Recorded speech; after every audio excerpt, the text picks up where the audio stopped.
welcome to episode 21 of the Deus Ex Cinema podcast. We're finally legal. We're not even drinking anything. We missed our shot. It's Easter, Aaron. We're very religious people. That's why we're watching In Bruges on Easter. Anyways, as always, I'm your host, Aaron Clues, joined again, as always, by Marty Adams. Hello. You haven't missed an episode, have you, Marty? Never will. It's always been us. It's because I am very dedicated to this podcast, unlike some other members of this team. Some other people who go off to fucking California, and some other people who are just in one episode and then never come back. So I guess we did already say it, but Marty, we are talking about your pick for comedy film In Bruges. Yeah, even though most people probably would not call this a comedy, I think it's funny and it's a good movie and I want to watch it. I would call it a comedy. So it's starring Colin Farrell, Brendan Gleeson, Ralph Fiennes, directed and I think written by Martin McDonagh. Yeah. I believe that's how you pronounce it. Which I'm a pretty big fan of his. I really liked Three Billboards. I actually haven't seen Three Billboards. I have it. We can watch it sometime. That Nice. movie is absolutely great. The trailers did not do it justice then. Yeah. But to be fair to the trailers, I think it's a hard movie to do justice. Gotcha. in a small format like that. But that's not what we're talking about today, Marty, because that movie's not a comedy. That's true. Marty, can you do an introduction for us about the 2008 film In Bruges? So, In Bruges is a story about two ex-hitmen, current hitmen, you don't really know, who get sent to Bruges, and they're awaiting a phone call from Harry, who can kind of, pick up that he's like their boss, the ringleader kind of deal. Yeah. And then there's a big plot twist, which is pretty much the entire thing of the movie. Sorry, I can't not spoiler it beyond that. I gotta say real quick. Mm-hmm. So, on Bing, Yeah, okay. because I use Edge, so Bing's the automatic search engine. And the points. Yes, I need those sweet reward points. In the casting for In Bruges, Colin Farrell, his character's name is Ray. Yes. Ralph Fiennes, his character name is Harry. Mm-hmm. What do you think Brendan Gleeson's character name is? Now, in the movie, they call him Ken. What do you think it says on Bing? I have no idea. I don't know. An older and more experienced Irish hitman. Really? I can't make it up. They didn't even bother? What? They didn't even fucking try. They have Eric. They have everybody else. But Brendan Gleeson gets an older and more experienced Irish hitman. That's the person from Harry Potter. Clemence Posey? Yeah, I mean, she's in Harry Potter, Colin Farrell's in Harry Potter, Brendan Gleeson's in Harry Potter, Ralph Fiennes in Harry Potter. This is basically an adult version of Harry Potter. It really is. And you know who else is in Harry Potter that's in this? The dude who plays Mance Rayder. He's in Harry Potter too? Yeah, Sureyya texted me. I was texting her during the movie. And she was like, oh my god, Mance Rayder is in Harry Potter, The Deathly Hallows Part 2. He's Dumbledore's brother. And I was like, oh my god, he's also in Bruges, which I'm watching right now. We just watched him get fucking shot to shit. And then I was like, holy shit, Ralph Fiennes is also in this movie and in Harry Potter. So there's a lot going on. In Bruges is a story about Dumbledore's brother getting shot. Getting shot by Grindelwald in disguise, who is working with Mad-Eye Moody and being hunted by Voldemort. So spoilers, because we just spoiled the movie, that it's a Harry Potter tie-in. And that's the big twist that you're talking about. That is it, actually. There's lots of magic. They're magic hitmen. Yes, they abracadabra all the bad little wizards. Or all the good little wizards, I guess, if they're doing Avada Kedavra. What is it? Is it Avada Kedavra? Avada Kedavra? Yeah. Sounds like a fucking Pokemon. God, I hate Harry Potter. You just Avada Kedavra straight through the priest. You know what I hate is that it's so clear that she just turned abracadabra, but got rid of the B's and switched them for V's. Yeah, she's a very original writer. I hate J.K. Rowling. I hate everything about her. If we ever get big, I want this to come out that I fucking hate J.K. Rowling. It's very important. She's gonna write a fanfic about you being gay. That's fine. She once I die, she'll be like, Aaron actually didn't hate me, and he actually was a big fan of my work. and he didn't think I was overrated at all. And we were actually very close, and he came out and told me that he's gay. And he also just used to poop on the floor and then clear it up with magic. Because why the hell not? Who cares? May as well. Yeah. Anyways, we would get so sidetracked where it's just the two of us, Marty. We're talking about In Bruges. It's not like Sureyya keeps us in line. Yeah. So it's kind of hard to even talk about this really without spoilers. Yeah, so I mean, I would say all spoilers. Yeah. So from here on out, which we always do. Yeah. But so definitely spoilers. If you care about not knowing what happens in the movie, I think this is one where you could probably know what happens.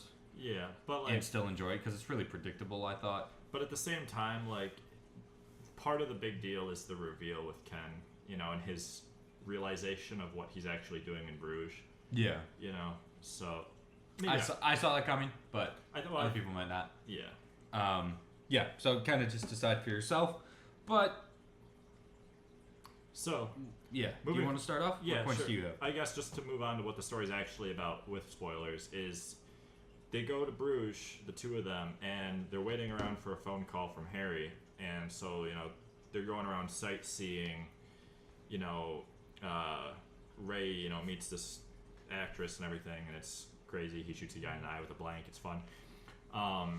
But it turns out that Ken ends up having to kill Ray. That's why they're there, is because Harry sent them to Bruges so that way Ray could enjoy his last couple days before he has to get killed. Because during his first hit, he accidentally shoots a kid. Yeah, because he was shooting...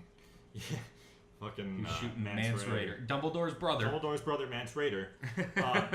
The priest. He shot through him and ended up accidentally killing a small child. And which, I mean, let's be honest, he had it coming. Yeah, I mean... Standing by a priest like that, who knows what that priest was going to do. You saw he was there for confessions. Yeah. And on his list, it said he was for being sad and not doing his homework. So. And being bad at maths. Yeah. So, basically, Ray ends up trying to fight that conflict within himself. He almost tries to kill himself. Right as Ken is trying to going to kill him, and then they talk it out, and it's a big fiasco.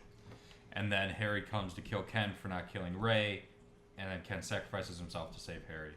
And then to save Ray. Save Ray, and then Harry kills himself. Yeah. Because he shot... a midget and thought it was a child because he was in a schoolboy uniform. For a movie of a dream sequence. Yes. It's a wild ride. Yes. It's a little all over the place. And we don't know if Ray dies at the end. I don't think he does. Yeah. Because, I mean... On one hand, it sounds like he's talking in like from in a past tense, saying like, you know, I hoped I wouldn't die, but what if that's just a figurative narrative type, you know, like position? Yeah. So I don't know. I feel like you could say that this movie is The Departed, but more up its own ass. A little bit, yes. Mostly just because of the end of The Departed. Fucking Departed. Just blew its load in like 5 seconds. We should have watched that as a comedy. The movie's hilarious. So what talking points did you have to start off with here? Well, the biggest thing, again, you know, I guess since we just talked about how Harry ended up killing himself, you know, is the thing I actually noticed for the first time here is how the priest, after he was shot and he saw the boy in front of him, you know, he was saying, like... The little boy. You know, in the same... And then I never really realized that Ray also said the same thing at the end. Like, yeah. And I never realized that before, actually. Yeah. And, well, because they're done identically. Yeah. Like, in both of them, the killer is standing behind the person, and when Ray gets shot, he has, like, a long black coat that looks a lot like priest robes. Yeah. And he's getting shot in the back through the abdomen with the kid, but in this case the midget for Ray, kid for the priest, standing there, gets shot in the head and dies, and falls to his knees saying, the little boy. Yeah. That I still really like that whole end piece. I mean, because it kind of goes off the wall a little bit. Yeah. But it's basically like identical to the paintings of Purgatory.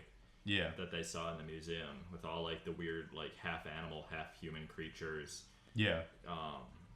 Just basically, I guess it's because of the movie set. Yeah. So everyone's dressed up in costume, and there's like a fog over the scene and everything like that, and snow. So I mean, it's basically an identical image those old Gothic paintings that they were looking at of all the kind of disfigured creatures and people in their version of purgatory. And going through the final judgment and all that sort of stuff. I don't think, for me, the sort of parallelism at the end of the movie didn't completely work. I think it sort of came off as like screenwriting 101. Well, that's the thing. In a lot of ways, it's very cliche. Yeah, and so much of it is like just real basic and heavy-handed with it. But I also think towards the end of the movie, once Harry showed up in Bruges, there were some good moments, but I felt like it really started dragging. Yeah. And this isn't a long movie. This is an hour and 47 minutes. So it almost felt like they were like, all right, well, here we are. We got to fill time. It felt like you kept building to the climax and then building to the climax. Yeah. And then building to the climax, Yeah, and that was another thing I had was that this movie had a very weird plot structure. Because it's sort of, you almost would think that, because so much, the beginning is really long. The introduction to the characters and their situation as they're going around Bruges, and Ray is being very annoying because he just hates everything and he thinks it's a shithole and he doesn't want to do anything. And it's later revealed it's because he's depressed because he shot a little kid in the face. But you know, and so then that takes up a lot of time, I think. And then, you know, then they're just still traveling around. They miss a call from Harry. And then Ray goes on a date. There's a whole subplot of his date, which I want to talk more about later, that whole romance aspect. And then after the date, you know, he's kind of like they're kind of just like dicking around for a little bit until Ken realizes that he has to kill him, and there's more dicking around as they do drugs with the midget and the prostitutes. And then you finally get to the part where Ken's going to kill Ray. But then he stops him. It's like, that felt like it should have been the climax. Yeah. But the way the movie's set up, that's almost more the inciting incident. But it's like 3/4 of the way through the movie. Right.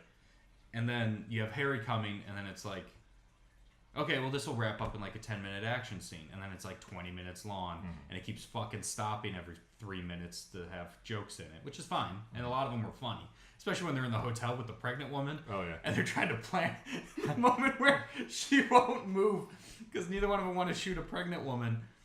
And Ralph Fiennes is like, well, we can't stop. This is the final shootout. Like, this is it. We got to shoot each other. Yeah, and he's all like making plans like, okay, I'll jump out the window and then you'll have a chance to shoot me. We'll count it down. Let's go. And, you know, and there's some good stuff in there, but it just felt so dragged out. Yeah. But I guess kind of stepping back to why it did seem a little heavy-handed with a lot of its like parallelisms, is because I think a lot of the conflict in this movie is internalized. You know, it's just every character's internalized emotions. Basically, you know, they dragged out that scene where they're going out to the bar and then doing all the coke with, you know, the prostitutes and stuff like that. You know, because it's basically trying to show that there is actually like a lot of internalized like thought processes that just take time, and they're just dwelling over them. And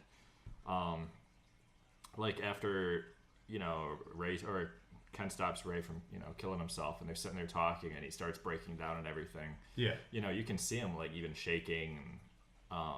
You know, it's really hard to try and capture internal conflict. Definitely. You know, because so much of it is just going to be, you know, straight-faced, no dialogue. You know, so how are they going to capture that really, aside from giving them maybe semi-meaningless actions to perform to convey the message? And even the whole end piece being like exactly paralleling the paintings. You know, it almost kind of seems like that also reflects Ken and Ray's like view on Bruges and their life, where it was overly dramatic. You know, and all their feelings were over the top, and Ray was hysterical, basically. You know, where everything is going to come out as this really over the top, kind of emotional. What do you call it? Like, just dump. You know, Yeah, you know what I definitely. mean? We're like, that's almost, they're always talking about how Bruges is like, you know, a fairy tale and everything like that. So in a way, I think it's kind of fitting to the characters to have such strong parallelisms. Yeah, I think for me when it was trying to incorporate all those heavy emotional themes of like Ray's suicidal thoughts, and Ken clearly has issues that he's trying to cope with as well, especially when he's talking about his wife being murdered by a white man and Harry killing him for him. And when they're in the tower and Ray's about to shoot him, he's like, "I'm not gonna fight. Like I had to do this, but I owe you." You know, and those moments were good, and I think they were interesting. I just don't think it did a very good job of communicating them the entire time. Right. Like this was almost like two movies in one, where one was a very introspective, emotional drama about these hitmen, and the other one was Hanover. Yeah, I guess. And it kind of it didn't really mix well, for me at least. You know, and especially a lot of like, because I thought it was a really funny movie. I thought it was really well written. I like Martin McDonagh's like real witty writing to the humor, but then it would just kind of like take this sharp right turn where it's like, oh, but everyone's really sad and everyone in this movie's suicidal, and don't forget that it's dramatic. But now it's really funny again. Yeah, but I think a lot of the fact that it seemed really like, oh, look how dramatic we are, is because these particular characters were dramatic people thinking dramatic things. Yeah. You know, where like Harry was all about doing things for honor. Yeah. You know, even if it was to the point of ridiculousness. Yeah. You know what I mean? Like, he's like, well, now I can't fucking shoot you, can I? You know? And Yeah. they tried to ride the line of having like, a hitman's code kind of deal. Yeah. None of them wanted to kill. Like, the only reason Harry was trying to kill Ray was because he shot a kid. Yep. And he had to basically set a bar to say, you can't fuck with us. You can't kill a kid and get away with it. Yeah. Even though we're the bad guys. Yeah. So each one of the characters really was over the top as far as that. Like, they weren't really part of normal society. Yeah. Where that might seem ridiculous, because if your job is to go kill people, and you have to follow a code and all that stuff, I would imagine that they kind of have a different set of ethics where that kind of stuff is really important. Yeah. And worth being over the top about, I guess. Yeah, definitely. And I think that I would be down for that, but I don't think it committed all the way enough for me. Because, it is really an over top movie, especially like it is in some parts when the violence starts or when they show the violence. But, like the way it's edited isn't over the top. Like it's almost, a lot of it's almost edited like a Bourne movie. Yeah. Where it's all like real tight shots on the faces. And it seemed like it was trying to do just too many little things in one. Gotcha. Where I would have preferred if it kind of just latched onto one and was like, all right, everything's hyper, so we're going to be hyper edited, we're going to be kind of crazy with it, and we're going to be funny while also doing this. Or say, all right, we're going to be dramatic, and we're really going to look at this and be moody and shoot it moody so you can tell that there's a lot of like emotional weight, rather than everybody's seeming fine and then all of a sudden they have all this shit coming up. Yeah, but at the same time, I like how it was shot because it felt more real. Like it didn't feel so much like a movie. It felt like more like you were part of it, I guess. Okay. Like you were there in the city, being part of it, because they had so many of those like the B-roll shots of the city. Yeah. Kind of setting the scene, and how a lot of times it just seemed like this empty, magical place. Yeah. And so I could see it a little bit. The thing that threw me off a lot was the action sequence when they were doing the chase, and all of a sudden the heavy music started. Yeah, like the radio rock track. I was thinking, I kind of wish that would have been quiet. Yeah. Because the rest of the movie was pretty, quiet, calm. Yeah. It was really reserved with the music. Even early on, there was a scene that I thought it was interesting. Had very little music. I'm having a hard time thinking of what it was now. Was it when he shot the priest? Maybe. But what was your second talking point from the last thing you said? You were talking about the shots, and then how they could either go more hyper with it or dramatic, moody. Well, like this, the separate thing aside from that, how it was actually physically shot. It was like about the themes of it or something. There was one point that you had that I wanted to run with, but we can take this out later. But I think I was saying that I wish it was shot to like because it would be nobody like it didn't seem like anything was wrong with anybody, and then all of a sudden a lot of drama would come in. Yeah, that's it. And I mean, I think that again comes down to the internalization of all their problems. I mean, none of them were letting on what was actually happening. Yeah. You know, Ray wasn't letting on the fact that he had to, or Ken wasn't letting on the fact that he had to kill Ray. Yeah. You know, Ray was trying to like suppress all his emotions about, you know, having killed the boy and everything. Yeah. You know, which is why he was always out trying to go drink at the pub. You know, he had 7 pints and 6 bottles or something. Yeah. You know, and talking about how he, you know, basically hasn't gotten his dick wet for months. So, you know, so he's again, I kind of think that's part of it though, because none of them are going to be sitting there constantly talking about their problems because they're not problems that really are supposed to be out in the open necessarily. Yeah. And then, you know, once the climax starts to hit, you know, they get to the point when they don't have a choice, and then it's basically just an exposition dump. Yeah. Or, you know, an emotion dump, basically saying like, you know, they just can't hold it in anymore. Mm-hmm. You know, they have to do something about it. Ray just can't take it anymore. He's finally going to try and off himself. Yeah. You know, so in a way, like the movie almost needs those long, drawn out sequences of almost nothing happening for their internal plots. Yeah. Because I don't think it would really make sense if they just dropped them out in the open right away, you know, and started dealing with them. Well, I don't think you have to though. But I think that you could shoot the characters in a way that it seems like there is something there. True. Because until it really starts dropping, like everything seems totally fine. Mm-hmm. And that's not necessarily a bad thing, but I think that unless the movie comes off in a way where it seems like that's sort of what it's about, mm-hmm. is them not exploring their emotions. Otherwise, it just kind of seems like an excuse to me. Yeah. You know, it's like, sure, you could read into it that way, but I'm not getting that as the intention. It's like almost like the whole beginning of the movie was just set up to try and make it so you'd be caught off guard when the plot changed. Yeah. But to make it like really surprising when the priest's body falls down and there's the fucking kid with the hole in his head, which it is.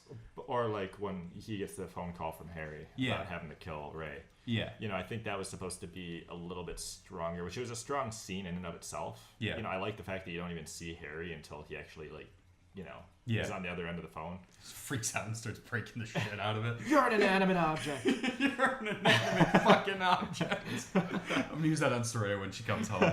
That'll go well. She comes in, hi, you're an inanimate fucking object. You should have been here for the movie. Oh, no. I don't care if your job makes you go to California.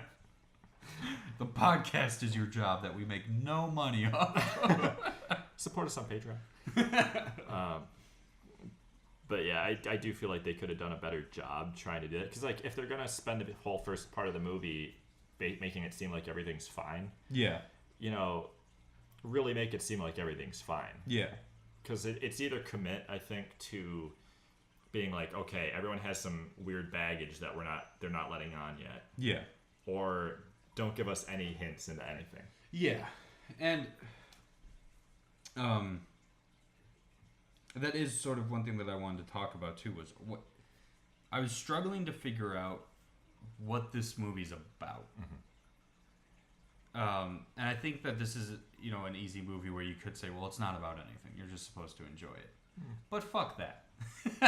I always hate that argument. Yeah. Because it's art. It's about something. Even if it's not intending to be about something, death of the author, it's about something.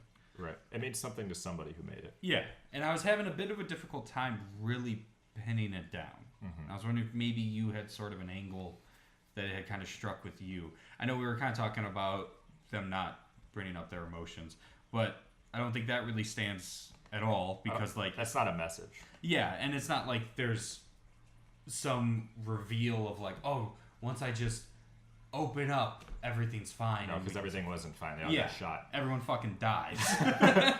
Maybe.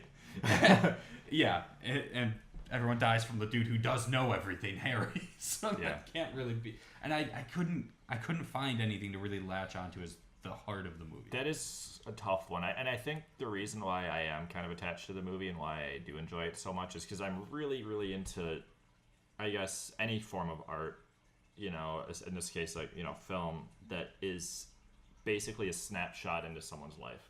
Okay. It doesn't necessarily have an end to it. Yeah. In a way. I mean, yeah, people died and stuff, but it wasn't really like a full life thing. It was just a short 2-week period. It wasn't even that. It was probably like a week. Yeah, tops. You know, it felt like 4 days. You know, and I really like that type of art form where there's not necessarily a point to it. You're just watching something that happened to some people. Yeah. You know, because you can pull meaning from it if you need it. Yeah. But I don't know. That's just what really drew me to it, I think. And it's not supposed to be like, oh, you're just supposed to enjoy it, because it's not. I think it's more than that. Yeah. No, because it has that feel to it. And Martin McDonagh is a very intelligent filmmaker and writer. I mean, 3 Billboards is like one of my favorite movies ever. Mm-hmm. You know, it's insanely intelligent, and it deals with really complicated emotions in a very smart and effective way. Mm-hmm. So I don't know if maybe I was just expecting too much from this, but I think even if you're looking at it as a sort of slice of life, I don't think it's wholly successful. Because, I mean, even like, I think we're both pretty big fans of A Simple Man by the Coen brothers. Mm-hmm. And that's very similar. Like, that movie has very little conflict, and then it sort of just ends. Yeah. But I think there's a lot more you can take out of that movie than you could this movie. Yeah, and I guess one big thing that seems to be a common theme with this movie is how, you know, the only reason Ken was doing all this for him is because he still saw Ray having potential to do good. Yeah. Even though he's done bad. Yeah. And at the end, you know, he was talking to Harry about how, you know, basically he thinks Ray can change for the better, and how Harry's basically just going to turn into a bigger cunt. But it's about, I think, being able to redeem yourself. Yeah. Where despite your past actions, you know, there's always a chance to try and, you know, save the next kid. Yeah. And even Ray, when he was walking in there, he's like talking about why he hates history. Yeah. And how it's just a bunch of shit that happened in the past. Yeah. And yet at the same time, he has that conflict where he can't get over what he did in the past. Yeah. And they're literally stuck in a town caught in the past. Yeah. You know, so I really think if there was going to be anything pulled from it, it would probably be that theme of the past does matter. Yeah. But you can move on from it and do better because of it. Yeah. And how, you know, Ken, he thought of himself as a good person. Mm-hmm. You know, and even though he has killed people. Yeah. But even he ended up getting to the point where he couldn't kill Ray. He was willing to sacrifice himself. Yeah. To save this one other person that he thought had a chance. Yeah.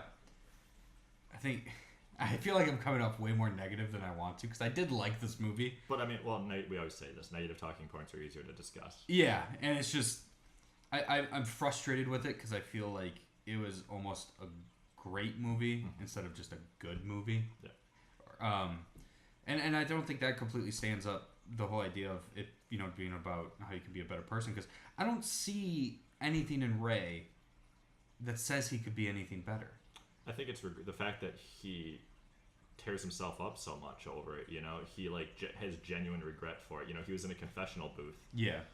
And that was just to kill the priest. But it's the scene, the setting. You know. Yeah.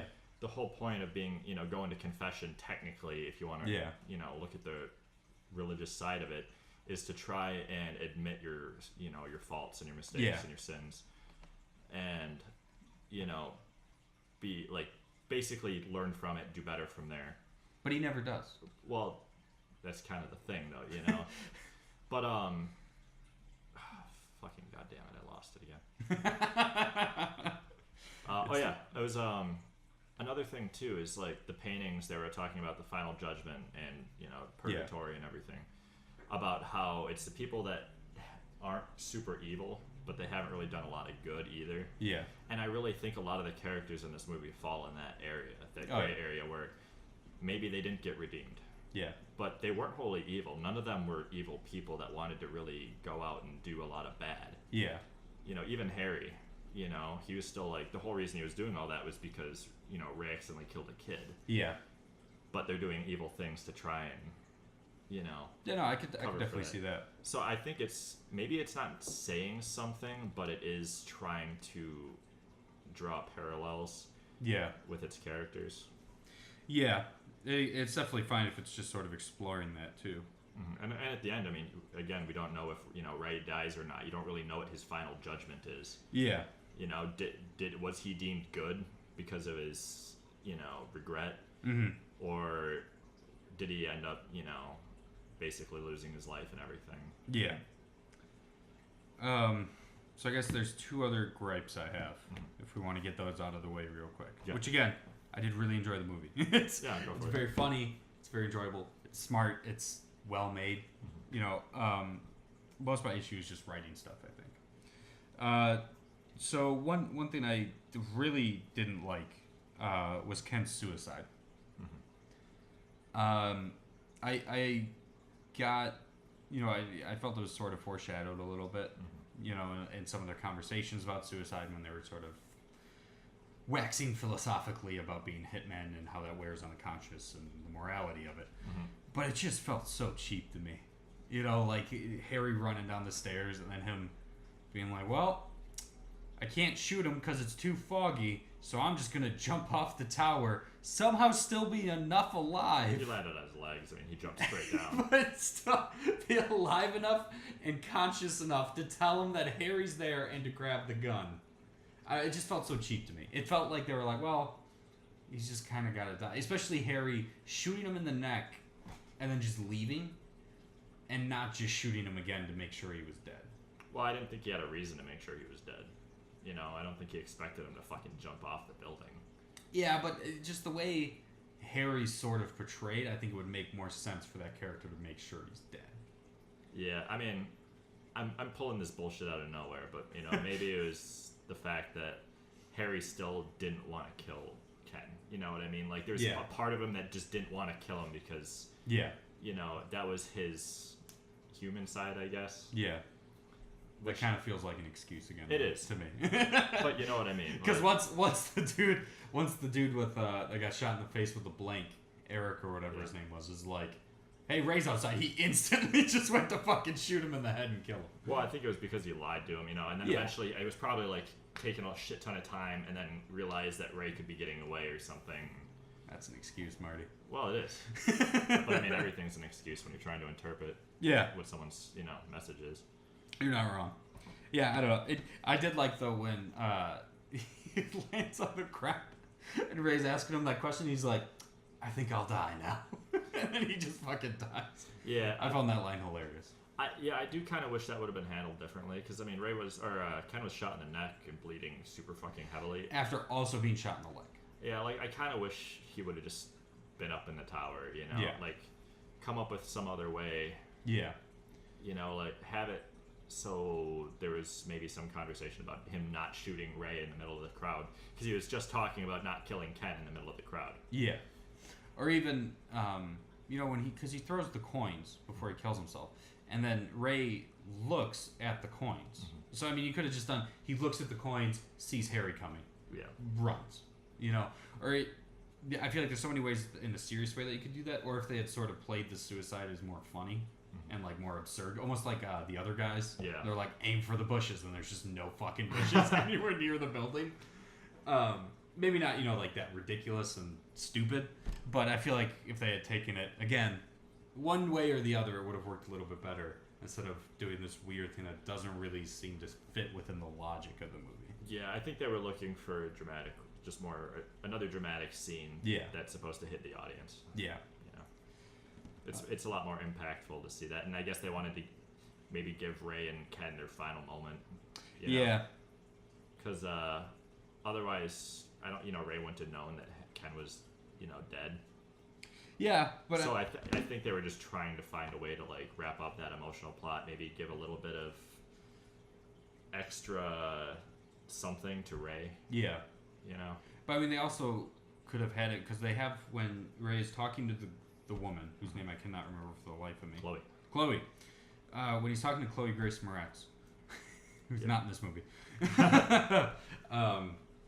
When he's talking to Chloe, they have it where they're talking or they're kissing or something, and Harry and Ken walk right by. Well, because if you notice, she conveniently puts her hands on his face. Yeah. And it's like, okay, well, you could have just had him notice, him follow them into the tower. Ken sacrifices himself for Rey. They have a little bit of a moment, and then the action scene spins off. Yeah. It would have been more generic, but it wouldn't have been so fucking long, and it wouldn't have been so stupid. Yeah. Especially them walking by, I was like, what the fuck? Like, you have 3 people here who all know each other, and nobody sees it? And if I see a dude making out with a hot chick right there, I'm like, hey, what are you guys doing? You're 2 feet away from me. Right? Or you could have had something like Ken sees Rey, and so then he's like trying to distract Harry so Harry doesn't find out, and then Harry's about to kill Ken, and so he yells to Rey to get him the fuck out of there from the tower. You know, I feel like there's so many better ways they could have done it. Yeah. I agree. And then the other thing, which we really don't have to talk about too much, I just didn't buy the romance with Chloe. No, still felt weird. Yeah, and I think it was sort of trying to give Rey some redemption, some tie to the world, of and a little bit of happiness. Another reason that for you to want him to live. Yeah, because who doesn't love a love story, especially a fucking foreign one. And I mean, it was a similar type, parallel again, where how she used to, hang out with Eric and rob people, like deal with drugs and all that shit. Yeah. And she's like, okay, this one's for real. I called it off. Yeah. But it was like, you called it off after he flirted with you on a movie set for 5 minutes and then invited you to dinner. He's hot. Yeah, right? Just because it's fucking Colin Farrell. And who wouldn't want to bait him? But I mean, and then like she didn't even play into the plot at the end at all. She had like no role in the main plot at all. She was just it was just to keep Rey there. Yeah. Just to get him out of jail. Yeah, it was. Yeah, that entire thing felt really pointless to me. Yeah. But it did give us one of the funniest scenes in the whole movie when Eric comes and he shoots him in the face with a plane. And he's like, I'm fucking blind. He's like, no shit. I shot you in the eye with a plane. That was amazing. That was really good. I mean, that's the thing about the humor in this movie. It's just like, it's not even supposed to be like funny in the moment. It's just like... But it's great. It's so funny. It's got such a great, Coen Brothers type absurdity to it. Yeah. Where it's so serious and such a dark subject and it's ridiculous. Like, even when he's like trying to kill himself, he's like, you're fucking serious. They're like arguing who got to kill him. Yeah. It's like, I'm allowed. Do you have any final talking points then? That's everything I had. Not really. I still like the movie. I like the setting and it's got like a feel to it that I just can't really find in a lot of other movies. Yeah, no, I definitely liked it. I liked it a lot. And it turned Bruges into a tourist trap, so thanks, movie. Which is one of the points in it, how it's like, tourists coming to fucking ruin it. Right. And like now the movie just caused a shit ton of tourists to go fucking ruin it. Well, it's like that one beach movie, Paradise or whatever, where it was like, I think it was a Leonardo DiCaprio movie, where it was like the secret beach in California, where they would go surfing and nobody knew about it, and now everybody fucking knows about it, and they destroyed it. Yep. Humanity. Yeah, Hollywood. Godless elitists. All right, Marty. In Bruges has a 7.9 on IMDb, an 83% on Rotten Tomatoes, and a 67 on Metacritic. Its budget was $15 million, and it made $34.5 domestic. What is your rating of In Bruges? Give it a 7.5, maybe. 7.5. Maybe. Whipping out the halves. Whipping out the halves, because an 8 feels a little bit much, but I feel like that's just because 8 out of 10 always feels like too much no matter what. I don't deal in absolutes. I'm going to agree with you with a 7, because it's a very enjoyable movie, and it's well made, and the comedy is good. And I like the acting. Yeah, the acting's good for the most part. I didn't buy Colin Farrell laughing. There was no... Or crying. Like, there was no tears. No, And it was a little off. Ken was a good character. Ken was very good. Donald Gleason is... Brendan Gleason, not Donald Gleason. That's the dude from Star Wars. Brendan Gleason is very good. Yeah, and and it's... I think, though, for me personally, typically to give above a 7, I need something more in it, and I just didn't get that out of this, really. Yeah. So then, before we reveal our movie for next week, what have you been watching and playing, Marty? Been playing a lot of Ultimate Chicken Horse. Yeah? Yeah. I also introduced you to Monster Hunter. We play some Monster Hunter World, which we'll have an episode up this Friday on our YouTube channel. I do If anyone's kind of want to curious play a about little that. bit more. Yeah? I think it'd be better if we got the third person in. We can do all four, man. Because we got Chris and Sureyya. But then I would have to get on mine. What do you mean? Because it's, if Sureyya's playing, Yeah. because I was playing on hers. So On your Xbox? yeah. Yeah, it's on there. It's Sorry. on Game Pass now? Yeah. For reals? Yeah. Oh, okay. I also downloaded it on your Xbox when Chris came over. Sorry. Oh, I gotcha. Okay. He was playing on your Xbox. I hope that's cool. Yeah, But I don't give a shit. I figured, but yeah. All right, so never mind. Yeah. Yeah, we're all set. Yeah, it was on Game Pass the whole time. It just didn't show up right away. Oh, cool. Yeah, so you liked Monster Hunter, though. That's good. Yeah. I mean, it's not something I would probably never play by myself, honestly. It's not as fun. I mean, it's a little fun if you really like granular sort of like combat. It's too grindy for me, I think, Yeah. for like solo play. It's Yeah. stuff to do like if you're just gonna chill out for a little bit and play It some video is games. so damn fun to play with other people, though. When I was playing with Sureyya and Chris, it was awesome. Especially Chris having the hunting horn, because all he does is buff you. It's like this big bagpipe like horn thing. And I mean, it was like we went against the monster. We got a little bit farther than you and I did, but I'll play up there with you if you want to. Like when we were fighting like a mud guy, and so he just went and got a bone hunting horn. He just had a fucking song that he could negate mud damage. What the fuck? Yeah, like he just shut down like 2 monsters we were fighting with his fucking horn. It was awesome. And Sureyya had the katana. It was a great time. Nice. We'll play it. We'll play it with the four of us. Cool. Have you been watching anything? We watched some Letterkenny. Yeah, watching some Letterkenny. Me and Macy just finished the first act of Clanhead, finally. Clanhead. Clanhead. Oh, What's that you told me a anime little. Yeah, you told me a little bit about that. It's cute. Yeah, is that like a romance? I don't know, because it like is, but it's got some weird subplot kind of shit going on that I'm still haven't figured out what the conclusion is yet. Because Okay. there's a whole second act that's more about that, so we'll see. Okay. I'll let you know in like another 2 months when I figure when I watch the rest of it. Based off a Japanese visual novel that was first, but the guy first made 2 adult games.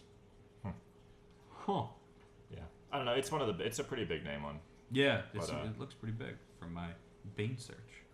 It's enjoyable. This podcast is brought to you by Bing. I don't know, because I'm like not really an anime guy. Like it has to be like really specific ones to really like, get me. But I mean, That's kind of where I fall. Is like I wish I could enjoy anime more, but so many of them are so similar to me. yeah, And it's like all the characters are the same. And obviously not all. There's obviously exceptions and everything. right, which are the ones that grab us. But, Yeah, but so many of them are like, okay, you have these same character archetypes. It's so much fan service. Plot's not really interesting. There's a shit ton of filler. Yeah, which is that's the reason I like this, because there's no fighting. It's Yeah. no like magical combat shit. Yeah, You know, a lot of it is more a little bit of the drama in a way. yeah, Which I used to lean more towards like fucking Attack on Titan. You know, yeah. Guilty Crown, shit like Dragon that. Ball. Dragon Ball. I watched a shit ton of Dragon Ball, but like I watched all of Dragon Ball a couple of years ago, like four years. I like the ago. first Dragon Ball more than I like Dragon Ball Z. But I like Dragon Ball as a whole more than Dragon Ball Z, but most of my favorite moments are in Dragon Ball Z. yeah. Because when it works, it's fucking great. And then GT's awful. But yeah, so I mean, like, as I'm getting older, I'm like leaning more and more away from the action fighting ones. Yeah. I'm like, just give me something casual to watch and like, Yeah. you know, get into. Honestly, I think this might be hearsay. I don't know if people would consider Samurai Jack an anime. Probably not, but it kind of is in some ways, a little bit. To me, I feel like it has some themes that are shared. Yeah, but I would love an anime like season 5 of Samurai Jack. I mean, I'm a huge Samurai Jack fan. I don't think I've talked about that much on the podcast. But just I want like a slow, introspective anime about like one character, and it's slow and methodical, and it deals with a lot of like dark themes. Yeah. And it has combat, but I would almost like it to be, I don't want to say like Dark Souls combat, but like high stakes combat. Yeah. You know, like it's fast, but there's not a lot of it. You know, like real like samurai shit, where it was like, oh, you get cut once, you're fucking dead. Yeah. And it's a lot of like standing there, and you both cut fast, and one of you's fucking dead. That would be great to me. But I haven't found it. I'm sure it's out there, but I'm not a weeb. I don't That's know the about problem. There's a million. There's so many of them. Yeah. It's just like, and they all have, and like the visual style of it, of like the covers and stuff, make it so hard to discern what it's like, and all the names are fucking gibberish. well, that's the thing. You know, like you really have to just like buckle down, watch like 2 or 3 episodes just to see. Yeah. Because otherwise, there's no way to just know. Yeah. And I don't mean to come off as racist saying the names are gibberish. I don't mean the Japanese names. I mean like... The English names. Yeah, when they're like, Fate Zero Reforged Rehabilitation. Yeah, it's like, It's like, what the fuck are you? Or it's like, yeah, whatever. I'm trying to think of... Is that anything else you watched? Anything else you played? I've been working a lot, so... No. Yeah, we always are. Yeah, just working and then playing Overwatch. Which I'm probably going to play some Overwatch after this. Which, can we just say that the new Overwatch event kind of fucking sucks? Yeah, it does. It's really lame. I mean, at least we get the new map out of it pretty soon. Yeah, but I mean, you could just put a fucking map. Yeah. You know? Like, and especially, it's like, it's shorter and less interesting than the other two, and you reused enemies from the second one. Yeah. Like, all you did was make a map. Yeah, that's basically it. And they're like, let's a just... lot of fancy cutscenes that don't add anything because you only watch them once. It's because it's so short. You just get to that one point where you get to the cart. You know, Yep. you fight through that takes like 2 minutes. Yeah. And then you just escort the cart like 150 feet that way. Yeah. And then And none of it's challenging except for the 2 parts where you have to fight off waves. And that's what it's all about, is 2 5-minute sections of fighting off waves of the same enemies. And then it's done. You know, at least like the first one had, all right, first you're capturing points, then you're coming backwards, and then you have to escort. Now there's new units, and now there's new units again. yeah, the King's Row. The King's Row one's absolutely the best, and it's the first fucking one. Yeah. They've never gotten Well, closer. and that was during the daytime too. It showed like they have the ability to add weather and different night cycles and shit. Yeah. Which I guess I can understand the weather. Maybe with enough players, it might eat up some of the processing power. Oh yeah. Like they give us some different like nighttime, daytime, evening kind of stuff. Yeah. It would mix it up so much because like King's Row is almost unrecognizable during the daytime. Mm-hmm. So I mean, I would like more of that. Yeah, definitely. Stuff I watched. I finally watched Jacob's Ladder. Sureyya's brother gave that to me as a Christmas present, and I finally got around to watching it. I don't know if you've ever seen that. No. That's pretty good. It's a Tim Robbins horror movie, but it's also kind of a mystery. It kind of loses the horror aspect like halfway through, and then it kind of gets it back towards the end. But it's about Vietnam vet dealing with PTSD. That's cool. Yeah, it's interesting. Kind of fucks it up at the end. And then Sureyya and I watched Stay Alive, which I don't know if you've heard her talking about this, but oh hell, did we watch some Stay Alive? Oh yeah. 2008 movie. I think it was 2008. Let me double check that. That doesn't sound right because I think In Bruges was 2008. I think 2006. Okay. 2006 movie with Frankie Muniz and the oily dude from Always Sunny. So neither one's the main character, but it is about a group of friends where one of their friends suddenly dies. He's murdered in the night, and they're like, "Oh, he was playing this video game called Stay Alive." And they're all gamers, and they all have rad early 2000s game talk. You know, and they all drink Mountain Dew and shit. XXX Spoon Slayer 420 XXX. Pretty much. Like, Frankie Muniz has one of those, like, green card holder hat. Oh, of course he does. That he has upside down and to the side. Oh, my God. And he's like a total fucking, stereotypical nerd. The one oily guy from Always Sunny literally says a sentence where he's like, "Hey, we're gamers. We honor people by gaming." Oh, no. It's awful. It was Ready Player One before Ready Player One. So it turns out that the horror game is haunted by Lady Bathory. Okay. And she uses it as a vehicle to suck people in, and then she kills them in the real world, identical to ways they died in the game. And it's a multiplayer game somehow. And even for 2006, the game looks fucking horrible. Like, graphically. And it is a garbage movie, but it is so fun. And funny to watch. So I think if you like just shitty pulp old horror movies, it's definitely worth checking out. Cool. I mean, it's got, hip Frankie Muniz. Yeah. I mean, what could be better than having some young-ass Frankie Muniz in a role he probably doesn't remember anymore? Stroke jokes. Anyways, Sureyya's not here, but she did confer onto me the Prophet of Sureyya, her movie pick for next week. We're going to be watching Super Troopers 2. I like Super Troopers a lot. I don't like Super Troopers 2 as much. Well, maybe I do. I don't know. I mean, I guess we should maybe establish our biases here already. I like Super Troopers 2 better than Super Troopers 1. Run me down with the plots of each one again. I kind of forgot. The second one was the Canadians? Yeah, that's where they go to Canada. and then they have to like save the station, and then the first one's just them saving the station or some shit. No, you're right. I watched Yeah. the second one. I had them switch because I watched the second one first. Yes. So I like that one better. Yeah, the second one's much better. Okay, cool. Cool. So we're hitting all major branches of comedy. We got satire, dramedy, not slapstick, but like just pure straight comedy. Hits me right in the funny bones. Right in the funny bones. If you'd like to find more of us, we are on YouTube as Default White Guys, and we're on Instagram as Default White Guys. We're on SoundCloud and iTunes as Deus Ex Cinema. Thanks for listening. We'll see you next Monday. And then they can find our Pornhub account.